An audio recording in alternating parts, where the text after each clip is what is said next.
Okay, and welcome to today's session, GradChat, and the title for this session is Healthy Eating on a Budget. My name is Tavita Lasuma.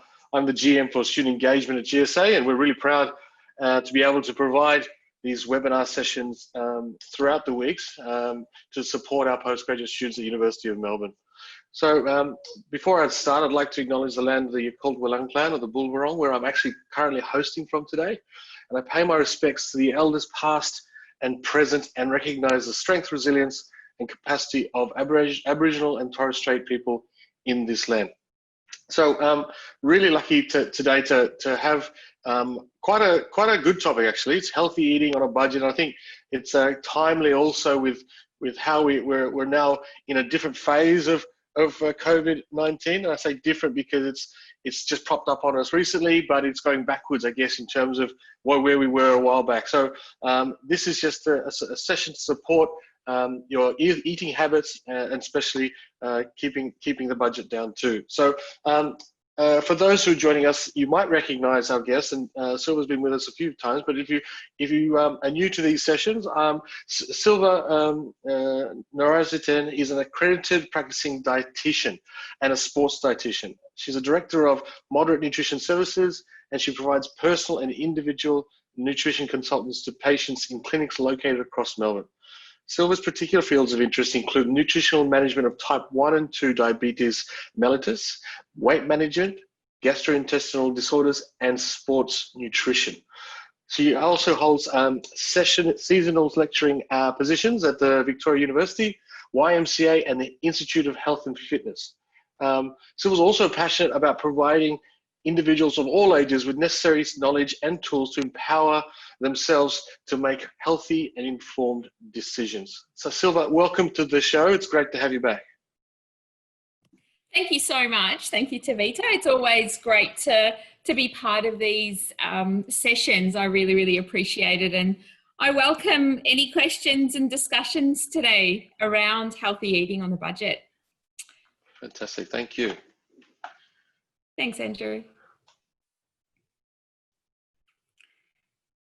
Okay. All right. So healthy meals on a budget. This is our topic today.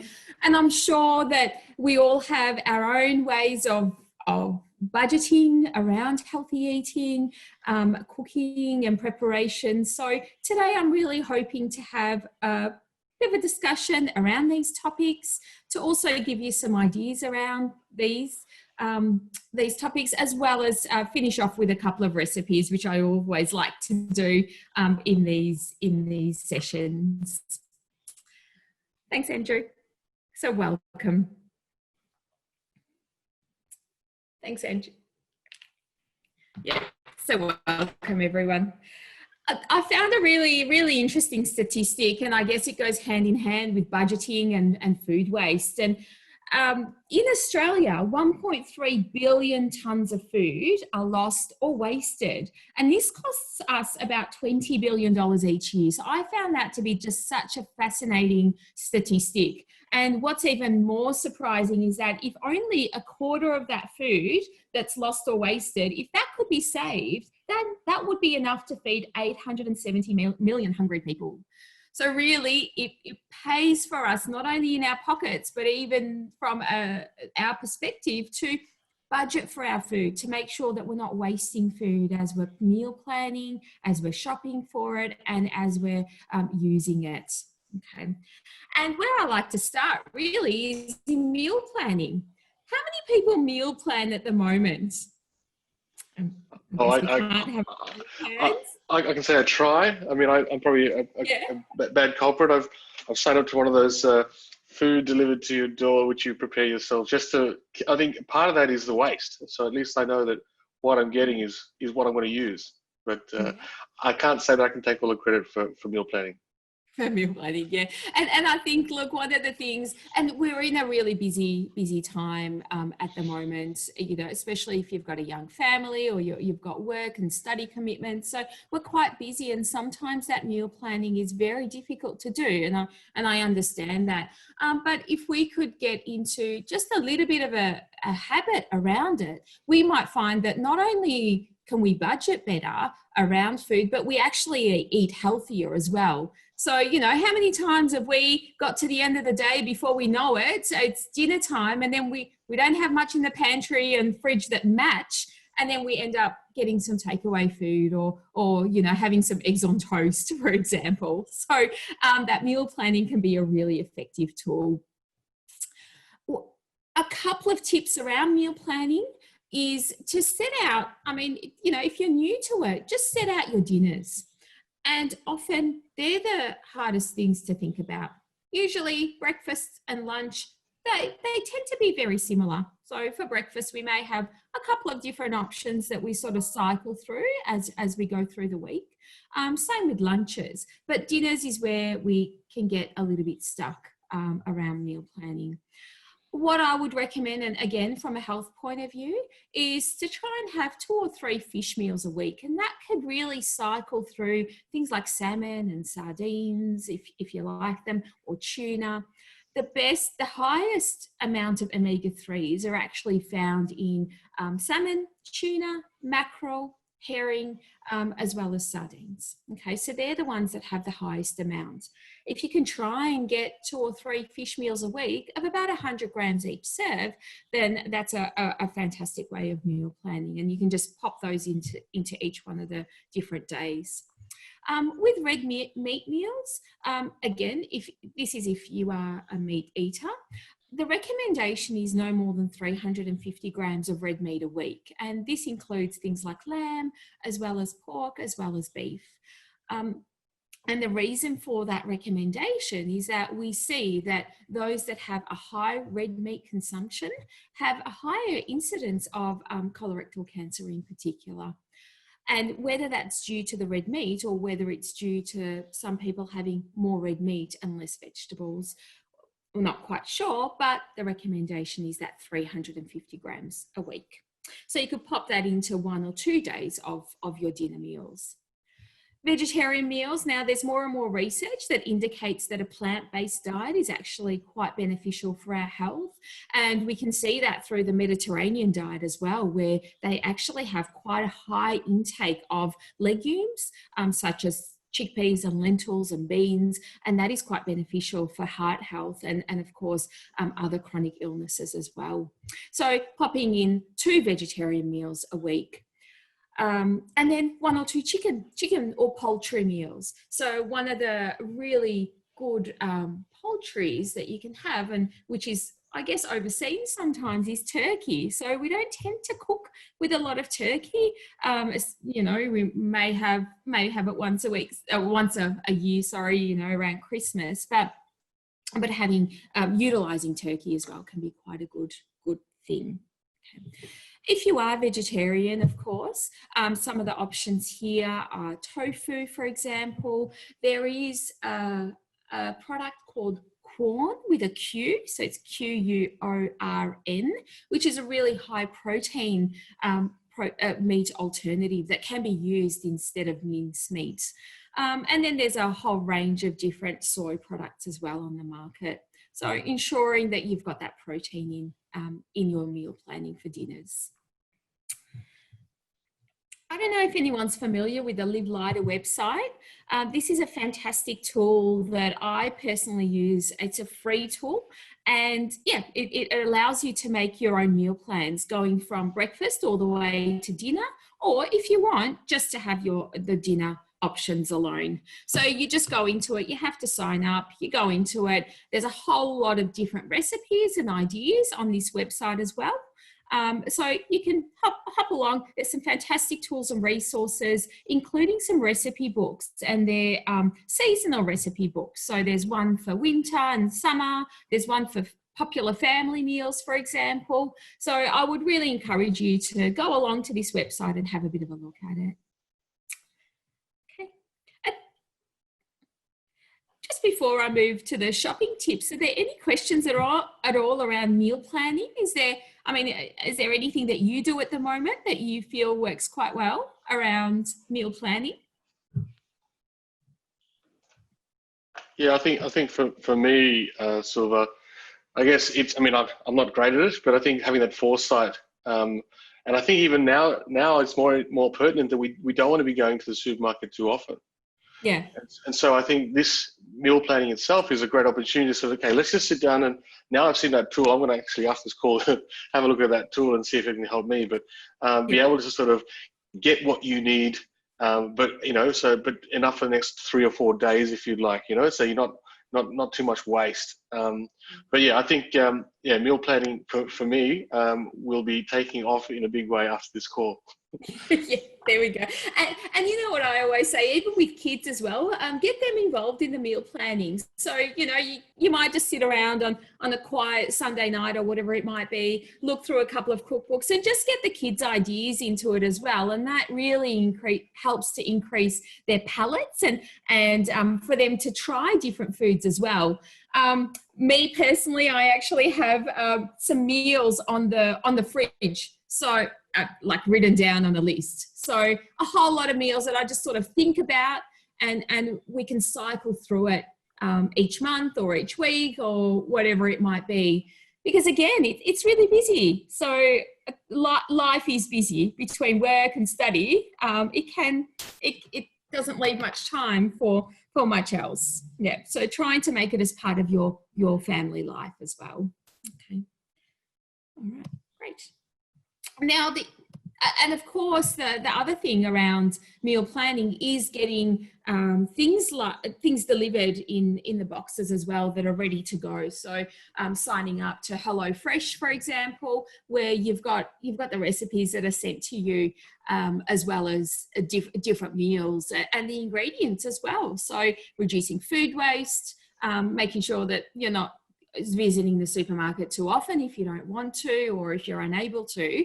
I think they're a really, really good option as well. Okay. Now, a couple of shopping tips. Once you've got your meal plan, then it makes it very easy to put together a shopping list for what you need for the week or the fortnight or for however long you're meal planning for. I always feel that shopping on an empty stomach always makes us spend a little bit more money in the shops, because and makes it a bit harder to stick to a list. And I know that I've been in that position as well, where you sort of go in and you're starving, and then you think, oh, it's not on my list, but oh gee, that would be nice, and then that would be nice, and then you end up spending quite a bit more than what you intend to. So don't shop on an empty stomach. The other tip that I have, and this is a real favourite of mine, is to shop at Aldi or another discount store. And there was actually a documentary on Aldi last night, and I loved it. So I went to Aldi this morning. And just that simplicity in not having too many choices, in having something that will offer you very similar products at a discounted amount of money. I think that can really help as well. That can really help the budget. Okay. There are also some tricks as well. So if you go to the supermarket a little bit later on at night, then they tend to have some discounted meat and poultry and bread products as well. So making the most out of that, just popping in a little bit later on and picking up a couple of extra things that you can freeze can help the budget. If you can, buy in bulk. So buying mince, for example, in a 2 kilogram pack, and then splitting it up into some freezer bags and freezing into meal portions can help. Of course, if you are able to do that. So there is a bit of an extra expenditure when you're buying in bulk, but it can work out a lot cheaper in the long run. When we talk about buying bulk as well, if you've got somebody that you can share those products with as well, at the moment with lockdown, it might be a neighbour. You might say, oh, you know what, I'll just buy a bigger amount of meat and let's split it up into two and share it. So if you're friendly with your neighbour, then that's something that you could do. Another tip that I have is to try and stick to the outside aisles of the supermarket. And when we think about it, when we go shopping, if you think about how your supermarket is laid out, you've got your fruit and veg section, and then you've got your meat, and then you've got your deli, and then probably your bread aisle on the other side, and then your dairy. Okay, so really, that's our food groups. That's our Australian Guide to Healthy Eating, and they're the food groups. If we start going into the different aisles, that's when we find a lot of the packaged products, a lot of the products that are higher in fat or salt or sugar that do tend to be a little bit more expensive to buy and also not so good for our health.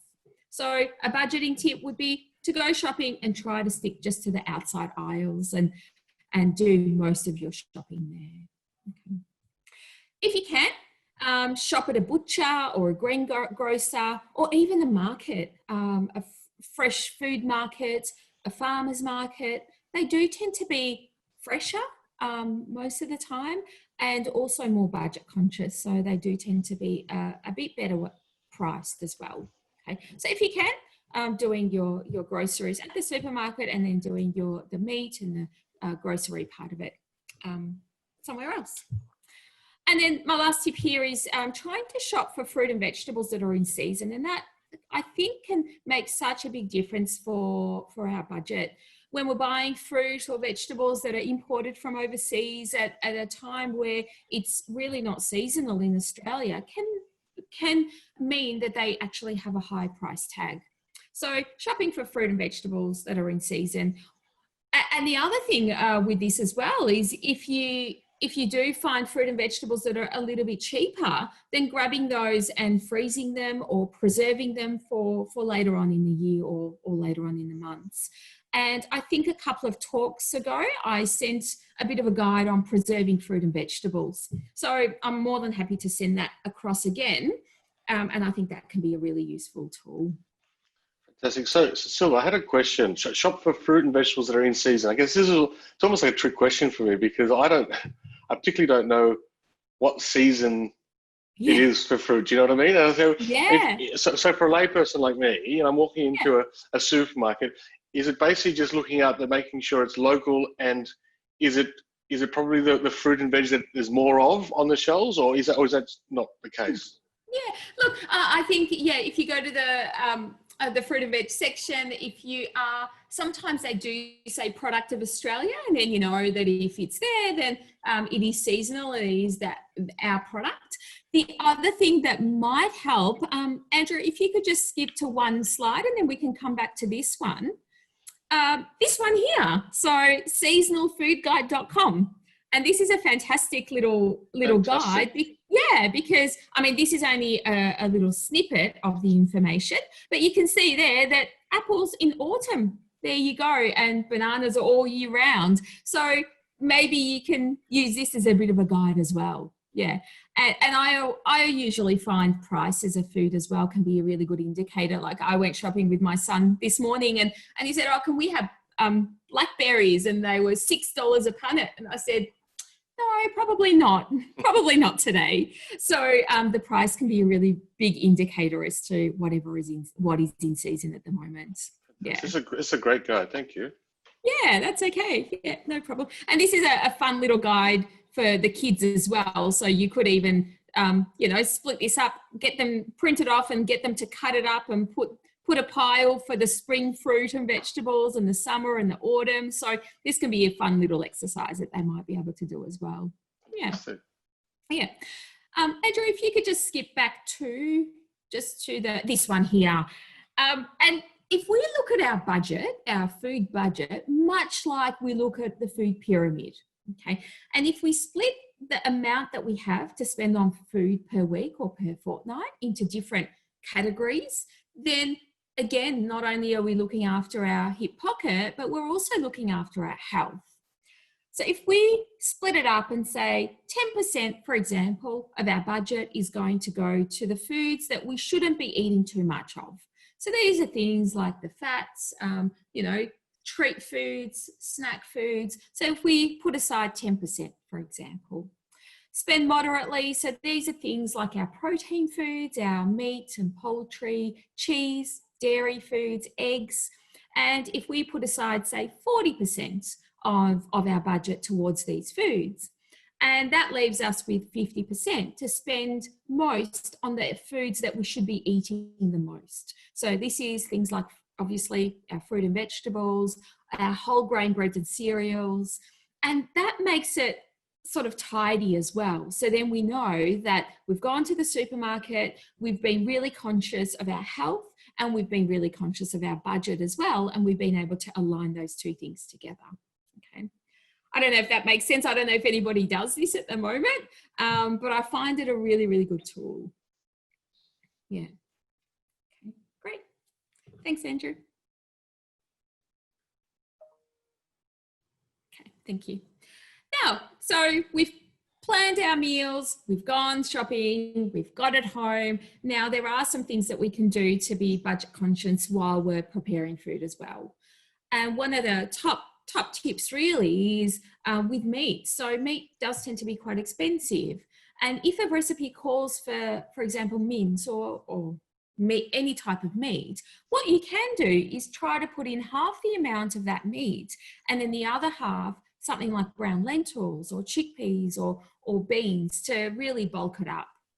The other thing is, when we're looking at a recipe, more often than not, it doesn't have enough vegetables in there. So again, to bulk up that meal, we could just add a whole lot of different vegetables, and that can be frozen or fresh. Doesn't have to be fresh at all, but you can add in a whole lot of frozen vegetables too.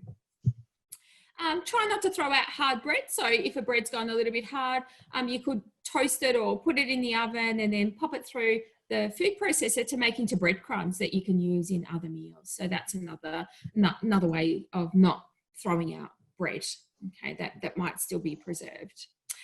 Preserving fruit and vegetables, so whether that be drying fruit or vegetables, pickling them or freezing them. So there's a whole range of things that we can do here. And as I said, I'm more than happy to send through the sheet that I had sent a couple of sessions ago. Okay. And trying to use the whole vegetable during cooking. So for example, broccoli, often we'll use the florets of the broccoli, but we won't use the stalk. But chopping up the stalk, and that could just be a really nice crunchy snack, or you could have it with a bit of dip, or you could just use some of the vegetable offcuts to make it into stock. So just boil it up with a couple of bay leaves and some pepper maybe, and then you've got your own stock. So it's a fantastic way of reusing it. Yeah, so couple of tips there when we're preparing food. Thanks, Andrew. So what I've got here is just a couple of recipes that, again, are very budget friendly, health conscious as well. And this is a great spinach and lentil salad that you can have on its own, or you could pop a bit of, a tin of tuna or salmon, or even some extra chickpeas into that as well to bulk it up. So you can see you've got plenty of vegetables. It's beautiful because it's got your vinegar in there. The other thing that you can use here is apple cider vinegar. So apple cider vinegar is actually an anti-inflammatory, and using that in place of balsamic vinegar can also help with the body, with inflammation in the body as well. Okay, you've got some chili flakes, and as you can see here, there's no salt added into this salad. So again, for heart health, we're being conscious there, and we've added some chili flakes. Thanks, Andrew.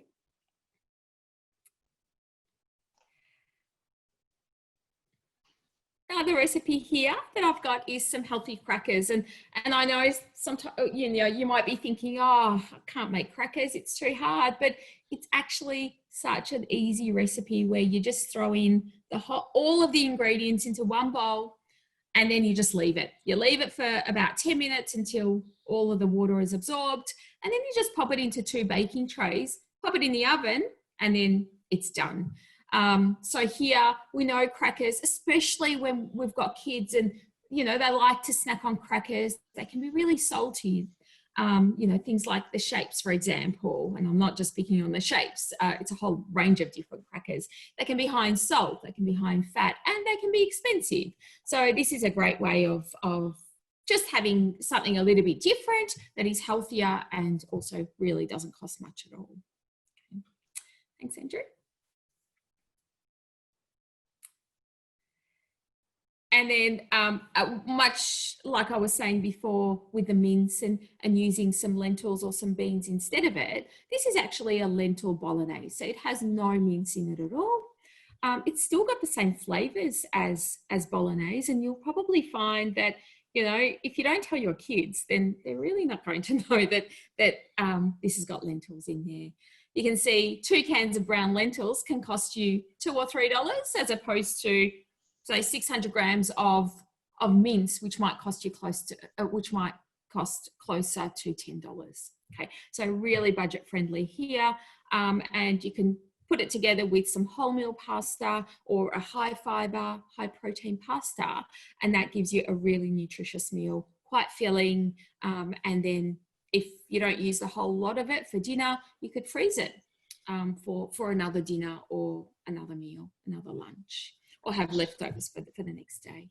Sorry, Silva, what is passata? I don't know if anyone else on the call consider. Can you explain to us what passata is? Yeah, absolutely. So basically what I liken it to is a pureed tomato. So it comes in a jar, usually a big jar, and it's quite thin, and yeah, just pureed tomatoes basically. So it's thinner than the diced tomatoes, but you can use diced tomatoes if you want a chunkier sauce. Yeah. Okay, thanks. Yeah, great, no worries. Okay, thanks, Andrew. And that really brings me to the end of my presentation. So I hope I've given you a couple of tips, but of course, I'm really happy to field any questions now and to have a bit of a discussion around, you know, your questions and perhaps even your tips as well around budgeting.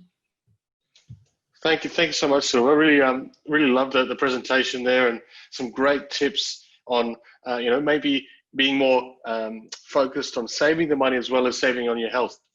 So I got a lot out of it, and I'm definitely going to be watching this later on to go back to those recipes. I guess I had a question. If I would jump in before anybody comes in from the group, but if a vegan diet versus vegetarian diet, I mean, I always, and I'm not vegan or vegetarian, but I do enjoy those types of meals. I always struggle to think that, you know, a lot of vegan diets that I've come across lack flavor, and maybe I'm just not even doing it properly. But I was just going to understand: generally, vegan diets more expensive because it's better quality food, or what do you think? I'm trying to sort of understand that. Yeah, absolutely. And look, in terms of a vegan or a vegetarian diet, as I mentioned before, so there is more and more evidence to show that a plant-based diet is actually better for us. Not to say that we all have to become vegetarians or vegans, but just incorporating those types of foods into our diet can really have a beneficial effect on our overall health. And again, I can also understand how some people would think that type of diet can be a little bit more expensive, because there are some foods out there. I mean, you go and you get, you know, things that are branded vegan, and they are actually quite a bit more expensive. It doesn't have to be, though. So a vegan diet or a vegetarian diet doesn't mean we have to go for those products. It can be just focusing on, again, sources of protein, and they are things like our nuts and seeds, which can be quite budget friendly. So nuts and seeds, raw if possible. Soy products, so things like soy milk and soybeans. Legumes and chickpeas can be very, very budget friendly as well. And things like tofu. So all of these things we will still be able to meet our nutritional goals if we use those and still stick to a budget. It's only when we're using those pre-packaged processed foods that are marketed as vegan, that's when it can become very, very expensive. Yeah. And with the flavors, again, if you're using things like tofu, the important thing is to try and marinate that before you use it in the cooking, because really that will just take on any flavor that you marinate it with. Chickpeas, again, same thing. So if you just marinate it a little bit and leave it to sit and then use it, you'll find that flavor infuses a lot more into the chickpeas. Yeah. Yeah, fantastic. And just with the recipes as well. So everything that I've covered today with the recipes, I will put together in one document, and then I'll forward that on to Andrew, who can share that. Yeah, amazing. I actually had a little bit of a tip that I've come across recently is, I guess during this period of isolation, when I do cook, I like to use things like coriander, mint, basil, and rosemary. But and I ended up, you know how when you go to the store and it comes into those little portions of these herbs, and you end up buying them. You don't use them all. You just sort of waste a little bit. I ended up just buying the plants, and I'm sort of growing them up on my. Oh, I've got a roof, but on the roof or outside, and it's literally changed the way I cook too, because I can just take one or two leaves off the trees or the bushes, instead of having to get a huge bunch of herbs every single time I went shopping. And I just found it's almost refreshing. But one, I'm supporting growing this bush and herb tree, but also too, I don't have to always have this wastage. I think that was a big thing for me, is the wastage. So I don't know if everyone has the opportunity to be able to grow those herbs, but if you do have space and the opportunity to get some of these herbs, I really recommend you having, especially if you use a lot of the same herb. Like basil. I mean, I like pasta dishes, and I think basil's one of those culprits that always works well with pasta dishes. So having that really on tap, if you like, has been a godsend. Yeah, absolutely. Oh, that's a great idea. So growing, and there's a level of satisfaction when you watch those things grow, and you think, oh yeah, it's a great little herb patch that I've got there, and feeling good that you're not wasting those products as well. I think that's really satisfying, and I'm sure it smells great as well if you're sitting out there and you've got the herb garden, just running your hand through it. Just that smell is just beautiful and so fresh. Yeah, absolutely. Yeah. So growing your own definitely is a good budgeting tip there as well, if you've got the room. Yeah, absolutely. So carry on, Silva. I was just going to say, if you don't have that capacity to grow the herbs and you are buying them, what you can do is you can actually just have a jar of water and just place it in there, and then that just keeps it alive. Or fresh for a lot longer. The other thing you can do is wrap it up in some paper toweling, and then put that into your fridge, into the crisper, and that keeps it fresh for a lot longer as well. The other thing you can do if you're buying herbs like that is you can just pop it in the oven at about 100 degrees for about an hour, and it just dries it out. And then you've got your dry herbs, so you can use those in your cooking as well. So there's a couple of different options for that. Fantastic. I never really thought about drying that. It's a great idea. Yeah. Especially for like chili flakes. If you're buying chili and they're just about to, you don't get to use them, you can dry them out and use the flakes for cooking. Fantastic. Absolutely. Yeah, that's it. I guess there's all these little bits and pieces that, one, it gets you more involved in I think you started with like food planning or meal planning. I think that's a really good tip to take away from this, and that I will definitely get on that tool. But also, all these little bits and pieces that actually save you time and money. I guess the time element is going out to the supermarkets or constantly going out to, I forgot this one thing.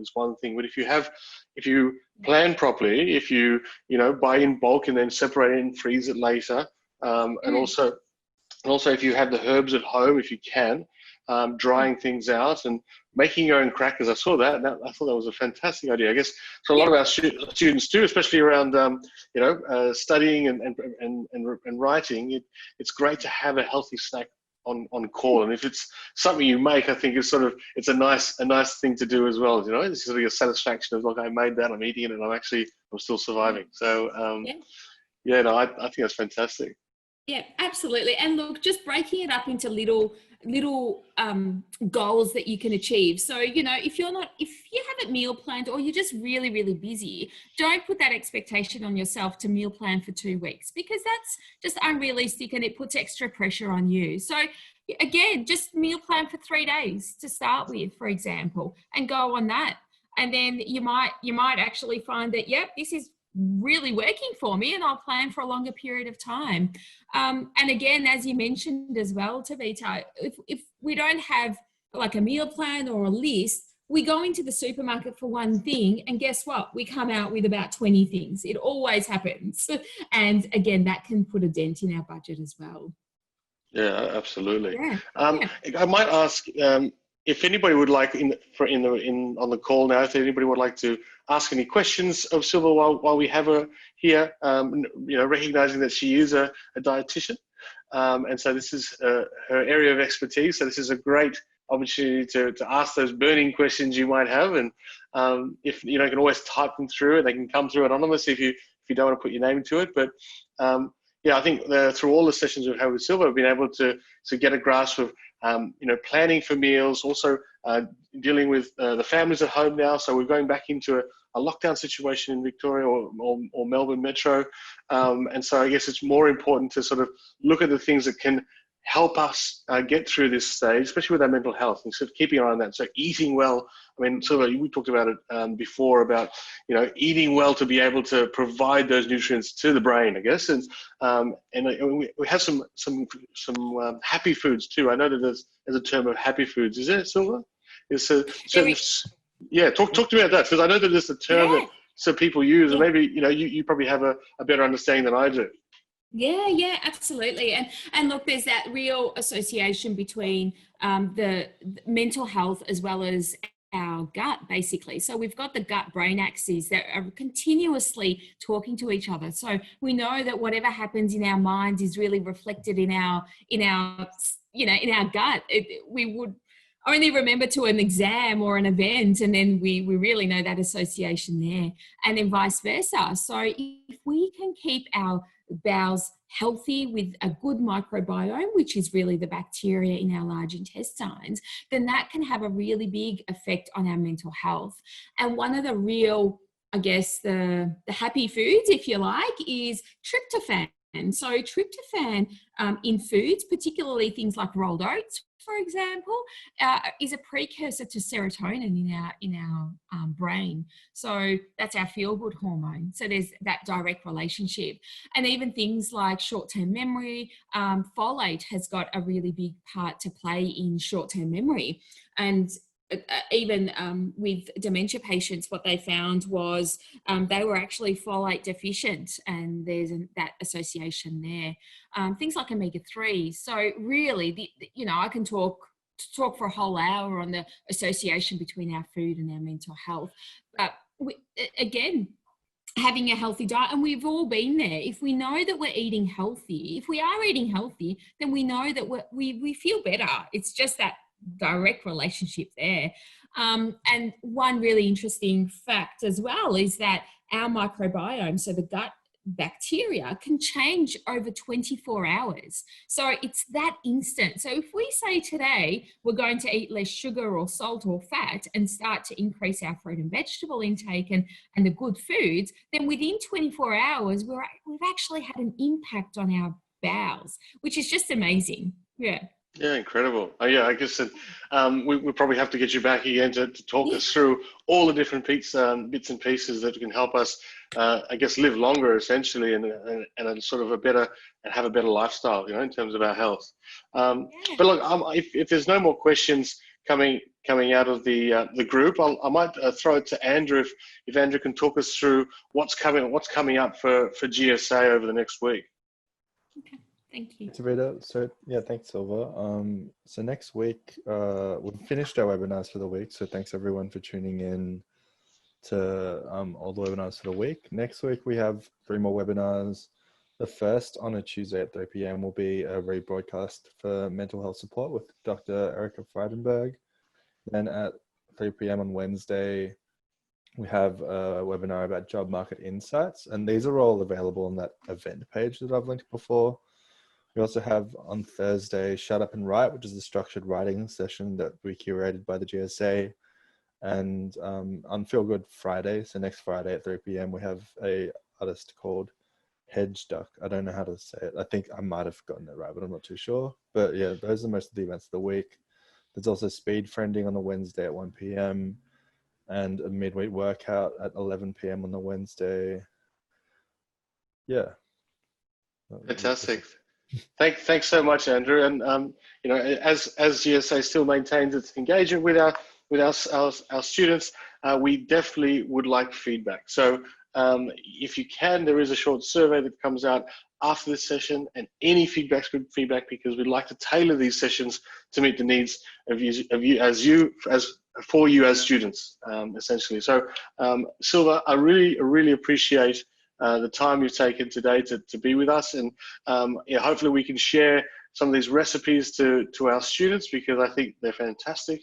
Yeah, any closing words there from you, Silva? Oh, look, it's always a pleasure to come out and be part of this program as well. I think it's fantastic.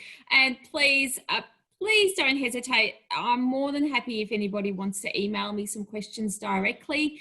More than happy to help out in any way I can. So yeah, just don't be overwhelmed with it. Set some small goals, small achievable goals. That's the best way of doing anything to do with health, really. Fantastic, that's great words. And again, look, so thank you once again for your time. Thank you for everyone who's been on the call. This recording will be put up for next week for those who'd like to recap it, but we'll make sure that we share the resources that were on today's session for you. All right, and from GSA, a big thank you to Andrew and the team, the student engagement team, as well as our representation team who are out there fighting and representing grad students at the University of Melbourne, especially during this time. So please log into our website and you'll see all these little campaigns that we're running to help support students during this COVID-19 situation. But from me and the team, I would like to thank you, and everyone, have a great afternoon.